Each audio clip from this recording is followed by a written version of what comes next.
इस वीडियो में हम बात करेंगे इंडियन एयरफोर्स की तरफ से आए हुए air force common admission test के नोटिफिकेशन की सभी कुछ मैं डिटेल में डिस्कस करूंगा। आप मेरे साथ इस वीडियो में अंत तक बने रहें और इस चैनल को सब्सक्राइब करना ना भूलें।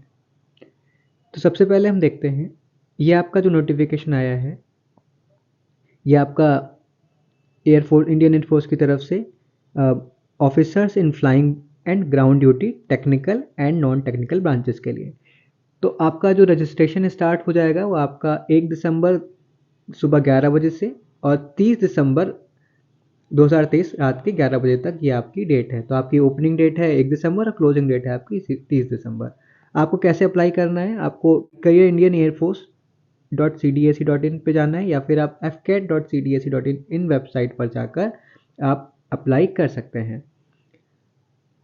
अब हम देखते हैं यहाँ पर आपका किस किस ब्रांचेस के लिए है यहाँ पर। तो आपका जो कोर्स स्टार्ट होगा ये जनवरी 2025 में स्टार्ट होगा for grant of short service commission. तो जैसे कि मैंने पहले बताया, flying branch and ground duty technical and non technical branches. तो आपकी ये जो वैकेंसीज हैं ये फ्लाइंग ब्रांच के लिए हैं और ground duty technical, ground duty non technical में वेरियस अदर ब्रांचेस हैं। आप यहाँ पर देख सकते हैं weaponry system and various other branches और NCC special entry for flying branch. तो ये है आपकी टोटल नंबर ऑफ ब्रांचेस और क्या क्या वैकेंसीज का डिस्ट्रीब्यूशन है यहाँ पर आप देख सकते हैं। नेक्स्ट अगर मैं चलूँ यहाँ पर आपका, तो टाइप्स ऑफ कमीशन क्या है यहाँ पर। तो ये SSC for main and women दोनों के लिए है यहाँ पे। तो ये जो engagement period for flying of branch SSC officer is 14 years, यानी कि अगर आप इसके थ्रू सेलेक्ट होते हैं तो ये आपका 14 साल के लिए आपका from the date of commissioning से आपका ये एंगेजमेंट पीरियड होगा फ्लाइंग ब्रांच एसएससी ऑफिसर्स के लिए। नेक्स्ट है आपका initial tenure of SSC officer in ground duty की अगर मैं बात करूँ technical and non technical branches, तो ये आपका 10 ईयर्स के लिए होगा और आपको एक्सटेंशन दिया जा सकता है 4 साल और का, अगर अवेलेबिलिटी हुई वैकेंसीज की और कैंडिडेट की विलिंगनेस हुई। इन सब चीज़ों को ध्यान रखते हुए आपको 4 साल का और एक्सटेंशन दिया जा सकता है for ground duty technical and non technical. Next very important, SSC officers are not entitled for grant of pension, यानी कि शॉर्ट सर्विस कमीशन के थ्रू रिक्रूट हुए जो भी ऑफिसर्स हैं उनको पेंशन नहीं मिलेगी। एज क्राइटेरिया की तरफ हम चलते हैं, तो फ्लाइंग ब्रांच के लिए आपका है 20 to 24 years. Cut off date है 1 जनवरी 2025 को आपकी आयु 20 साल से कम और 24 साल से ज़्यादा की नहीं होनी चाहिए, यानी कि बॉर्न बिटवीन 2 जनवरी 2001 टू 1 जनवरी 2005। आप देख सकते हैं अगर आपकी डेट ऑफ बर्थ इसके बीच में है तो आप ज़रूर अप्लाई करें। नेक्स्ट है आपका ground duty technical and non technical के लिए एज क्राइटेरिया क्या है। तो इसके लिए एज क्राइटेरिया है 20 to 26 ईयर्स, यानी कि 1 जनवरी 2025 को कैंडिडेट की आयु 20 साल से कम नहीं होनी चाहिए और 26 साल से ज़्यादा नहीं होनी चाहिए। बॉर्न बिटवीन 2 जनवरी 1999 टू 1 जनवरी 2005। तो ये है आपका एज क्राइटेरिया।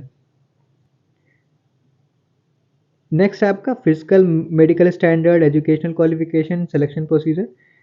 तो ये सारी की सारी डिटेल आपकी वेबसाइट पे अवेलेबल है। आप इसको अपना मेडिकल स्टैंडर्ड और ये सारी की सारी फिजिकल मेडिकल स्टैंडर्ड और सिलेक्शन प्रोसीजर आप इस पर देख सकते हैं।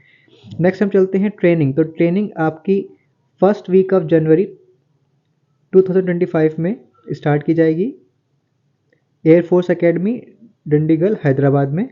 और ये जो ड्यूरेशन होगा आपका ट्रेनिंग का for flying and ground duty technical branches के लिए 62 वीक्स का होगा और ground duty non technical branches के लिए आपका 52 वीक्स का होगा। नेक्स्ट है आपका पे ऑन कमीशनिंग। अगर आपका सिलेक्शन होता है तो आपका पे मैट्रिक्स क्या होगा। तो फ्लाइंग ऑफिसर के लिए जैसा कि इसमें मेंशन है, पे as per defence matrix level 10 का पे होगा आपका और 56,100 से 1,77,500 ये आपका बेसिक पे मैट्रिक्स है फॉर फ्लाइंग ऑफिसर। नेक्स्ट अगर मैं चलूँ आपका यहाँ पर, अगर मैं बात करूँ आपका मैरिटल स्टेटस की, तो कैंडिडेट मस्ट बी अनमैरिड, यानी कि कैंडिडेट अनमैरिड होना चाहिए और इस कोर्स के स्टार्ट होने पे, और ट्रेनिंग के दौरान भी शादी आप नहीं कर सकते हैं, ऐसा इन्होंने नोटिफिकेशन में मेंशन किया है। Candidates are required to maintain their unique registered email ID and mobile phone number active throughout the selection process। यानी कि जब आपने अप्लाई किया है इस पोस्ट के लिए तब आपके पास एक यूनिक ईमेल आईडी होनी चाहिए और आपका जो मोबाइल नंबर है वो सक्रिय होना चाहिए through out the selection process. Next, travel allowances की अगर बात यहाँ पर की जाए तो आपको आने जाने का ट्रैवलिंग अलाउंसेस दिया जाएगा AC 3 टियर और या फिर AC चेयर कार का।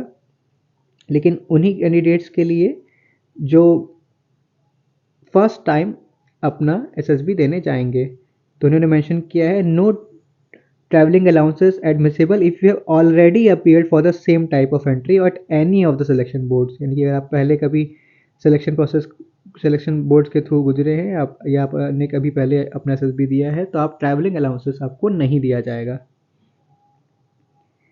तो ये थी आपकी कंप्लीट जानकारी FCAT के नोटिफिकेशन की। अगर आपको ये वीडियो पसंद आया हो तो इस वीडियो को लाइक ज़रूर करें। Thank you.